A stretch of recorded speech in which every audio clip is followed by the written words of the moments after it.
Tollywood energetic star Ram Pothineni కొత్త ప్రయాణం మొదలు పెట్టబోతున్నారు. ఇన్నాళ్ళు తన నటనతో కెమెరా ముందు మ్యాజిక్ చేసిన రామ్ ఇప్పుడు తన కెరీర్లో ఓ సంచలన నిర్ణయం తీసుకున్నారు. తానే దర్శకుడిగా మెగా ఫోన్ పట్టబోతున్నాడు. కెమెరా ముందు యాక్షన్ చేస్తూనే కెమెరా వెనుక యాక్షన్ చెప్పబోతున్నాడు. తన 23వ చిత్రంతో దర్శకుడిగా మారబోతున్నాడు రామ్. ఆ ప్రాజెక్టుకు సంబంధించిన అధికారిక ప్రకటన రేపు అంటే మే 15వ తేదీ ఉదయం 10:08 రానుంది. ఇక రామ్ స్వయంగా తానొక దర్శకుడిగా మారాను అనే విషయాన్ని అధికారికంగా ప్రకటించనున్నారు. అయితే రామ్ ఉన్నట్టుండి మెగాఫోన్ ఎందుకు పట్టుకున్నాడు అంటే దాని వెనుక ఒక ఆసక్తికరమైన నేపథ్యం ఉంది. రామ్ గతంలో తన కోసం తానే ఓ పవర్ఫుల్ స్టోరీని రాసుకున్నారు.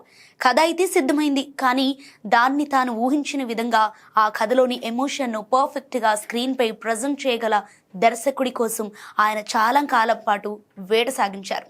కానీ పలువురు దర్శకులను సంప్రదించినప్పటికీ తన కథను తాను అనుకున్న స్థాయిలో డీల్ చేయగల దర్శకుడు దొరకలేదట. సో దీంతో చివరకు ఆ బాధ్యతను తన భుజాలపైనే వేసుకోవాలని రామ్ గట్టిగా నిర్ణయించుకున్నారు. ఈ నేపథ్యంలోనే తొలిసారి మెగా ఫోన్ పట్టుకునేందుకు సిద్ధమయ్యాడు.